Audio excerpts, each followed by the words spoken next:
You're listening to Chill Your Mind Radio. Bom dia a todos. Vamos começar então esse encontro de hoje.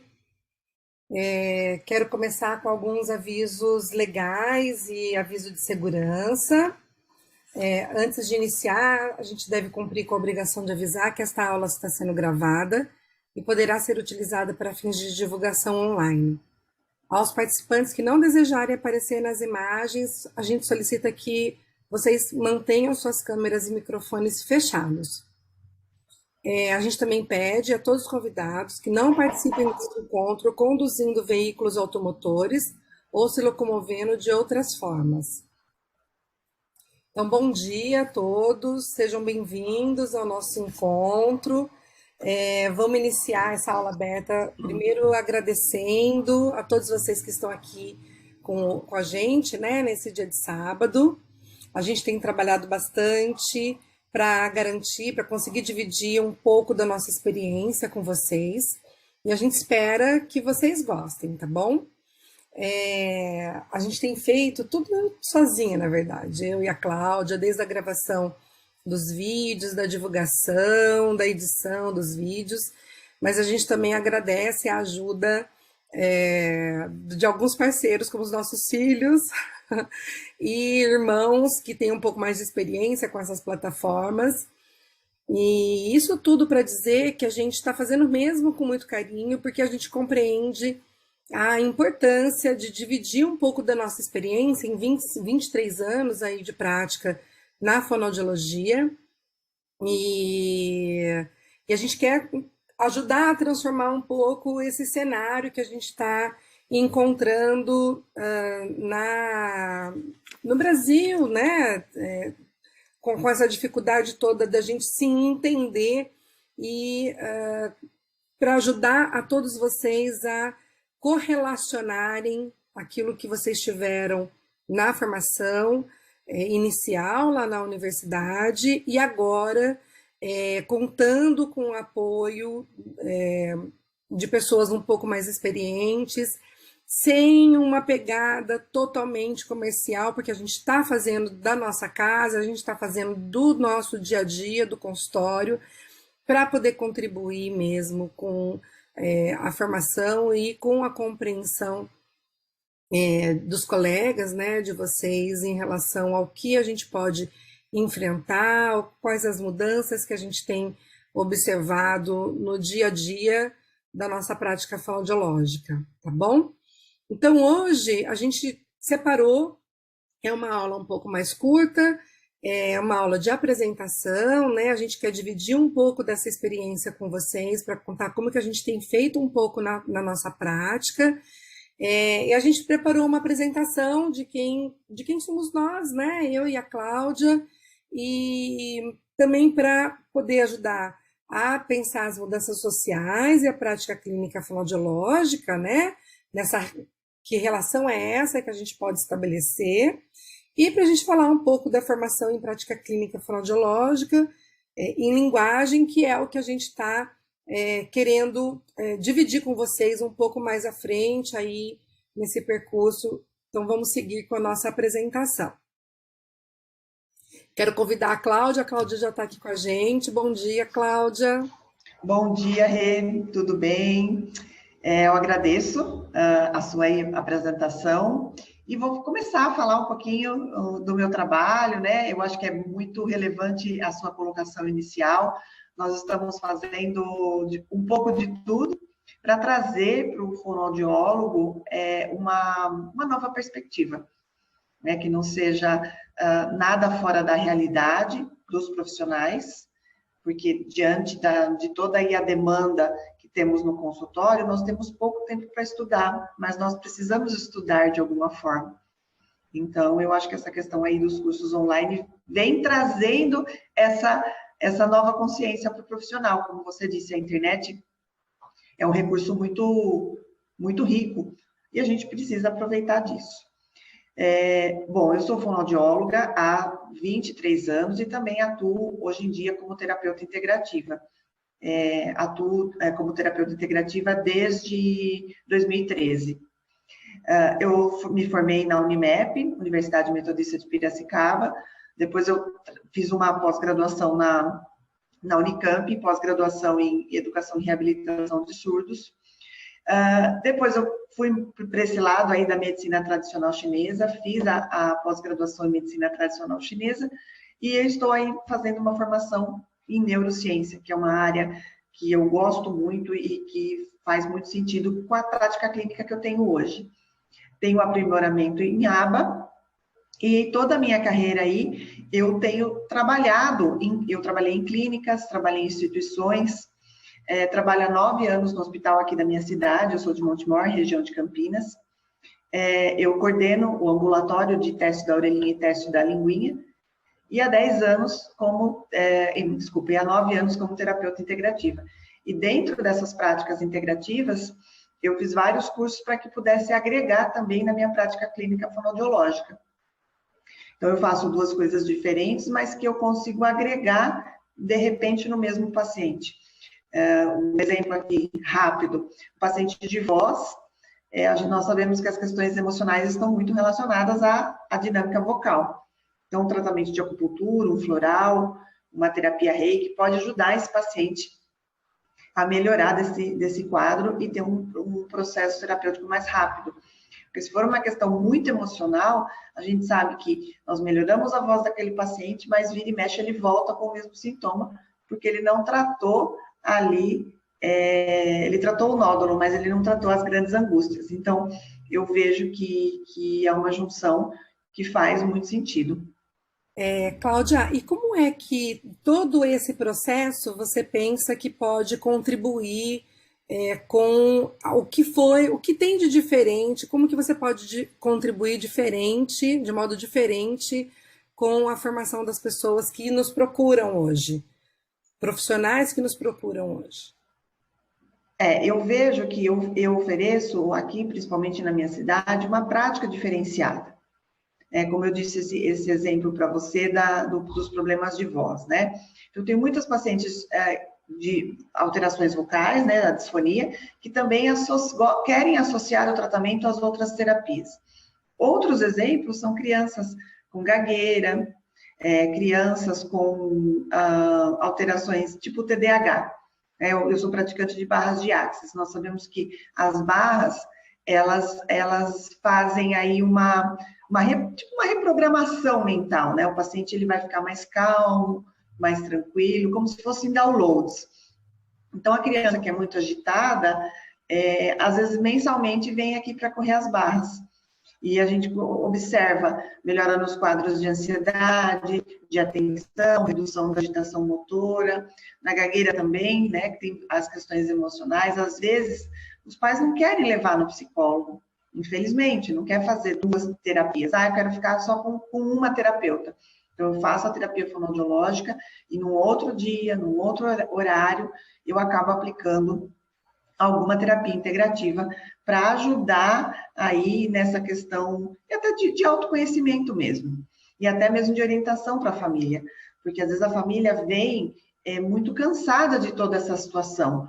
No caso, uma criança com TDAH, tem reclamação da escola, tem reclamação às vezes da cuidadora, é uma criança muito agitada, que não dorme, e associando, eu vejo que a gente começa a vislumbrar um novo cenário. Ótimo, perfeito. O que eu observo, né, eu vou também falar um pouco sobre como é que eu cheguei até aqui, né? Eu sou fonoaudióloga, ao longo da minha estrada aí, já era doutora em linguística, fui fazer o curso de pedagogia e os cursos, né, as formações pelas quais eu passei, formações mais curtas, como essa que a gente está oferecendo aqui hoje, também contribuíram bastante com a minha experiência. Eu tenho, né, ao longo desses 23 anos, uma experiência não somente como fonoaudióloga clínica e educacional, né, pensando nas questões aí da escolarização, da educação mais formal das crianças, mas eu também tenho uma experiência docente, onde eu aprendi que se você só fala teoricamente de uma questão, você não consegue transformar a formação daquelas pessoas que estão te acompanhando. Então, todos esses processos, né? Seja, fosse na verdade, aquilo que eu desenvolvi no mestrado, no doutorado, nos cursos de especialização, nada disso substitui, mas sim agrega ao conhecimento prático pelo qual eu passei ao longo desses anos, fosse como aluna, na verdade, ou como fonoaudióloga já propriamente dita, já formada na minha clínica e tendo que lidar diariamente, constantemente com as dificuldades que apareciam. E isso é muito rico, né? Porque essa experiência que a gente traz, esses processos que a gente traz ao longo desses anos, vão constituindo uma prática que a gente não aprende no dia a dia da universidade, como aluna. A gente não tem lugar para ler e aprender essas coisas que a gente vê cotidianamente no consultório. Então, por isso que eu vejo que com todo esse processo, né, a gente deixa aí apresentado nos slides aquilo que a gente faz, aquilo que compôs a nossa prática, a nossa formação, mas o nosso dia a dia é muito rico em termos da gente precisar reformular muita compreensão daquilo que a gente trouxe lá de trás na formação universitária. E é por isso que eu penso, Cláudia, não sei como que você pode também dizer isso, ou né, de outra forma, porque eu sei que você também acredita nisso, e por isso nós estamos juntas, que essa forma de experienciar, de vivenciar uma formação é muito rica em adição, né, somando as coisas que a gente faz teoricamente, né, nas leituras, nos processos. Sim. Isso vai compondo o nosso raciocínio. Sim, eu concordo com você. Eu acho que o conhecimento ele vem, ele está a todo momento sendo somado. Em todos os cursos que eu faço, eu aplico todos. Então, sempre é uma somatória. Na verdade, quando você fala aí dessas questões aí da clínica, do que aprendemos na faculdade, eu agradeço todos os dias a formação que nós tivemos. Porque eu posso dizer que eu saí pronta da faculdade para trabalhar. Mas eu vejo que não é uma realidade das universidades hoje em dia. Certo? Concordo que tivemos aí 2 anos de pandemia e quem estava aí indo para o 3º ano de faculdade ficou só no online, teve menos estágios, teve menos a prática clínica e agora está aí no mercado de trabalho com uma demanda que está tendo dificuldade. E nós sabemos também que na nossa época faltava emprego para a gente. Às vezes, tipo assim, tinha uma fonoaudióloga na PAI, uma num centro de reabilitação. Então, hoje a gente vê que tem vaga o tempo todo. É só as pessoas querendo trabalhar. A gente está sendo muito mais demandado, né? A profissão está sendo muito mais demandada hoje. Sim, eu vejo pelos grupos, nossa, há 20 anos atrás, se fosse assim, né, a gente às vezes até brigava por uma vaga, né? Por que deu a vaga para ela, não deu a vaga para mim? Então, foi um trabalho, assim, de muito garimpo. E por conta disso, até do reconhecimento mesmo da nossa profissão, a gente teve que estudar muito e mostrar, né, por que eu vim, né? Por que eu estou aqui. Como eu sempre estive numa cidade pequena, e na minha cidade não tinha fonoaudióloga, era um plus aí, que eu tinha que mostrar a profissão e também o meu trabalho. Então, eu tive que correr, para buscar sempre uma forma eficaz de atender os meus pacientes. E essa questão da demanda, né, da nova demanda, do novo normal, dos pacientes que estão aparecendo, é impressionante. Tem muita gente precisando de atendimento. Aí a gente pensa, nossa, mas antes as pessoas não precisavam? Até podiam precisar, mas não tinham esse acesso. Então, hoje o acesso está muito mais fácil também. O que eu também destaco, Cláudia, é que as universidades hoje, a formação hoje tem se pautado muito em processos protocolares, né? Sim. Então, você apresenta um caso, uma situação, uma condição propícia a uma situação de um distúrbio, de um transtorno, de uma alteração, e você se prepara para receber aquilo que é protocolar.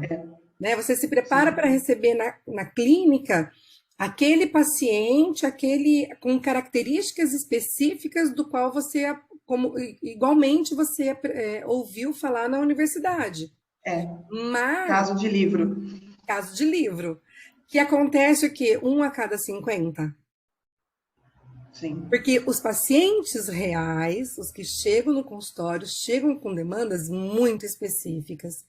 E se você não tiver condição de analisar, de produzir um raciocínio a partir da leitura que você faz, das condições desse paciente, das condições familiares, das condições sociais, das condições culturais, você não consegue atender, você não consegue elaborar uma prática. Bom, voltando um pouco, né? Você não consegue nem fazer brevemente uma anamnese que seja, que te dê uma sustentação para você saber para que lado olhar durante a avaliação desse paciente.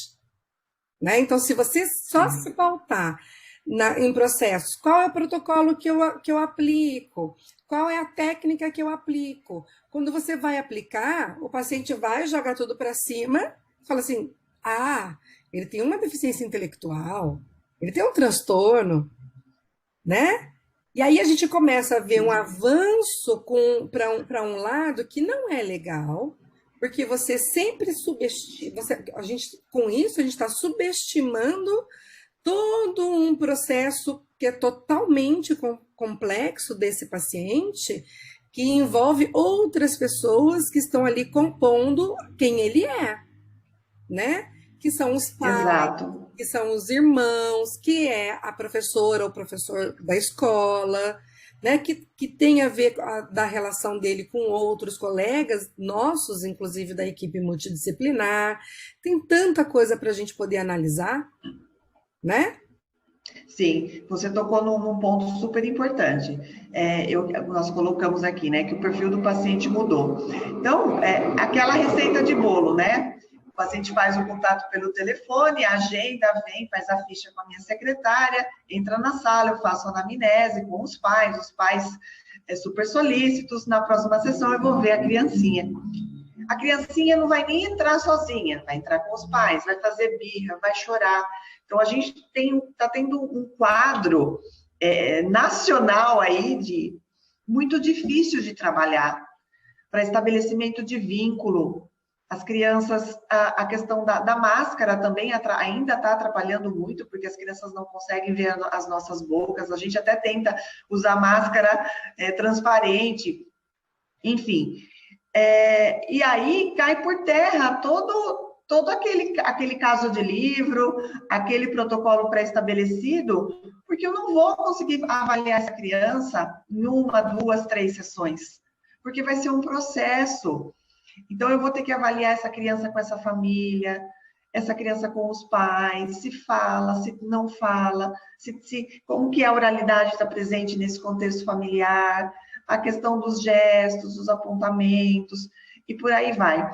Então, eu tenho casos que eu comento aí, converso com as amigas que trabalham aqui comigo, que eu avaliei em novembro, que agora que está deslanchando, que eu estou conseguindo fazer alguma coisa, porque são crianças dentro aí do espectro do autismo, e que são muito difíceis de trabalhar.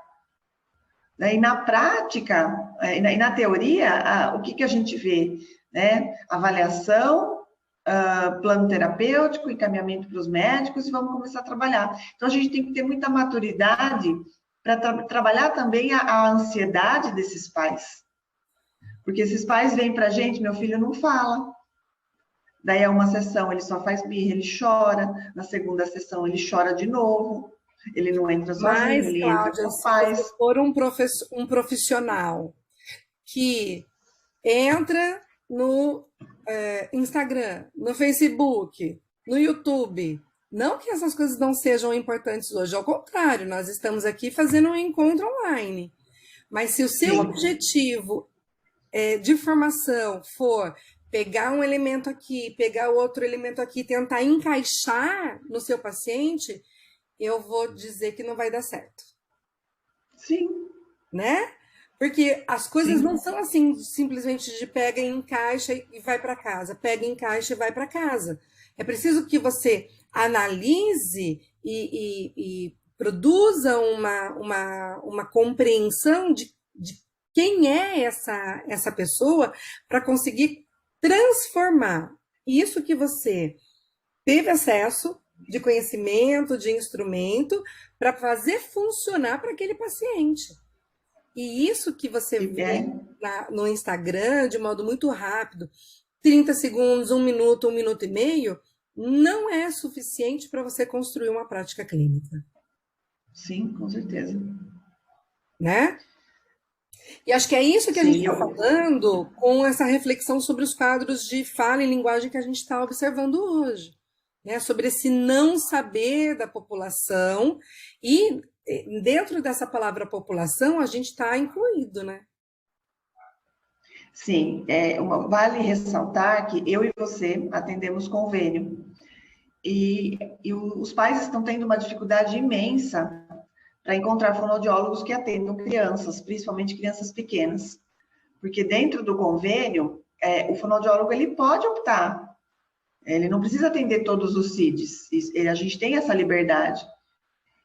E aí, os pais estão ficando muito desamparados nessa situação, porque não está tendo profissional capacitado para atender essas crianças pequenas, visto que a demanda cresceu demais. Então, a gente acaba vislumbrando um outro problema. Tanto que eu, como você, as nossas agendas não cabem mais ninguém, não cabe mais nenhuma agulha. E tem lista de espera. Tem hora que eu olho a minha lista de espera, eu falo, eu fechei de novo para criança pequena, porque o processo terapêutico é demorado, a criança tem que vir, às vezes, 2 vezes na semana. Daí eu travo aquele horário, tipo, de segunda e quarta às 9 da manhã, por um longo período. E a gente daí não tem horário para pôr outro paciente. Então, nesse momento, eu travei a minha agenda de novo. Eu só estou pegando crianças a partir de 4 anos. Então, em novembro, eu avaliei essa leva e agora fechei de novo para eu dar conta desses casos que eu avaliei. E tem uma outra coisa, né? Se a gente não souber lidar com a forma de orientar esses pais justamente nesse momento, inclusive às vezes na hora de dizer, olha, não, eu não tenho vaga, eu não vou conseguir te atender agora, você, inclusive com a existência de lista de esperas, a gente causa uma ansiedade de que daqui 2 semanas ele vai conseguir essa vaga e ele vai te cobrar e dizer que o filho não teve atendimento por sua causa. Exatamente. Né? Então, veja, há uma complexidade, acho que muito mais problemática do que a gente vinha enfrentando antes, que a grande demanda de apresentação do que ou do que poderia ser, né? Sempre uma suposição. O transtorno do espectro autista, os atrasos de fala, os distúrbios de fala, os distúrbios de linguagem, de aprendizagem. A gente os pais, os profissionais não estão sabendo lidar com quem é, né? O que fazer, qual o processo construir a partir das condições que são apresentadas. Então, o que eu vejo que a dificuldade em lidar vem muito de um não saber o que é essa sociedade hoje, né? Seja dos pais, seja dos profissionais que estão se oferecendo como proposição aí. A gente passou esses 2 últimos anos, né, Cláudia, com uma redução da oferta de empregos, né? Então, muita gente tem se oferecido para retornar à clínica hoje, mas estão retornando para a clínica, né, as pessoas que ou saíram de um outro espaço de trabalho, ou construindo, né, resolveram transformar o seu modo de funcionar aí. As pessoas estão tentando retornar, os fonoaudiólogos estão tentando retornar para a clínica, para poder saber, tentar fazer uma nova condição de funcionamento do seu dia a dia, para adicionar a demanda econômica, alguma outra forma de sustento mesmo. Mas é preciso se preparar. É preciso se preparar. Se você não se prepara, você acaba causando mais transtorno na vida desse paciente, né? E aquilo que você havia sugerido para você mesmo como forma de ter, as pessoas acabam que deixam de frequentar o seu consultório porque você não consegue mais oferecer aquilo que você havia proposto para o seu dia a dia, né? Então, isso é um pouco... transforma a sua vida. Aquilo que você queria melhorar, você acaba causando mais um transtorno ainda a vida de todo mundo, na verdade. Até porque a nossa postura, ela precisa ser muito assertiva. Porque se ela não for, não vai gerar confiança da família. É a mesma coisa, gente. Eu não vou levar meu filho num profissional que não me passe confiança, que fica ali em cima do muro. Não é, não sei. Então, eu sou muito, eu tenho muito essa postura. Eu preciso ser exemplo para aquele pai, para aquela família que vem me procurar. Só que muitas vezes a família também não está disposta a fazer a parte delas. Aí já é uma outra situação. Então, eu acho que nesse curso nós vamos passar essa imagem do que é a realidade. Porque as faculdades pintam de um jeito. Isso é fato. Por exemplo, a gente tem esse dado que a gente está mostrando agora, que é uma reportagem da BBC Brasil, né? Que é uma reportagem de 2020 que mostra como que, claro que é um dado, né, de avaliação psicométrica, mas mostra como que os filhos hoje têm apresentado uma queda em relação ao coeficiente de inteligência em relação ao que os pais apresentavam anteriormente. É a primeira vez em muitos anos que isso tem acontecido, né? A entrada das redes sociais na vida das pessoas, a intensificação no uso dessas redes tem causado um transtorno, e se a gente simplesmente, e o que a gente está falando até agora, né, tem causado um transtorno, inclusive para a nossa formação, porque a gente está querendo algumas coisas muito mastigadas e tem se privado de fazer leituras, de fazer formação um pouco mais aprofundada, porque a gente também está correndo contra o tempo em relação aos demais colegas, supostamente. Porque a gente também quer saber Exatamente. O que outros estão sabendo. Mas será que eles estão sabendo mesmo? Será que esses cursos que a gente está fazendo muito rapidamente, aprenda a fazer protocolo tal, eles estão ensinando a gente a replicar um protocolo, ou estão auxiliando a gente, ensinando a gente a fazer o raciocínio clínico com ajuda, com apoio desse protocolo? Porque o protocolo, ele tem que ser um apoio e não uma muleta para o profissional. Sim, vale lembrar, alguns protocolos nós vamos falar nas aulas mais para frente, principalmente relacionado ao desenvolvimento. Então, eu faço essa detecção que essa criança está atrasada aí, e o que eu faço com isso, né? Não adianta eu só descobrir que tem. Então a gente tem que estudar muito, né? A gente tem que encontrar maneiras de ficar mais atento e diversificar a forma como que a gente faz a nossa prática, desde lá da anamnese fonoaudiológica, passando pela avaliação, e aí sim, né? O que a gente quer oferecer com o nosso trabalho? É apresentar, inclusive a partir dos protocolos, mas a gente não quer ensinar especificamente como você fazer uma aplicação.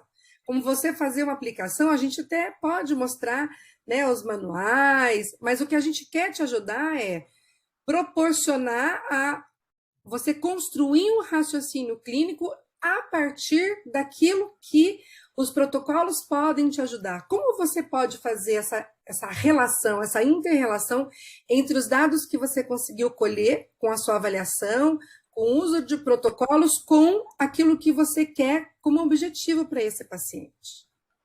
Sim, até porque, Renata, nós viemos de uma formação muito qualitativa, pela e com a linguagem. Nós avaliamos o paciente em várias situações. Então, a questão da aplicação do protocolo, às vezes, para a gente entender um pouco para que lado que a gente tem que ir, até para dar um feedback para a família. Eu falo muito da família, porque eles precisam ser nossos parceiros, para a família entender o que a criança já adquiriu e o que ainda precisa adquirir dentro daquela faixa etária. Então, os protocolos são bons sim, mas eles não vão nortear toda a nossa prática. Exatamente. Essa questão mais intuitiva, mais empática, vai fazer toda a diferença. Exatamente. Agora, Cláudia, vamos falar então um pouco do que é que a gente está oferecendo, o que é que a gente está querendo com o nosso material. Sobre, por exemplo, essa imagem aqui que a gente está mostrando, né, que é o que a gente quer oferecer agora como um pouco mais de aprofundamento em termos desse conteúdo, porque é justamente isso que a gente está dizendo, né? Como é que a gente pode fazer com esses dados que a gente está recolhendo aqui para construir uma prática terapêutica mais adequada, mais assertiva e para ficar satisfeitos também, né, Cláudia? Porque não é só para o outro, é para a gente também, né? Sim.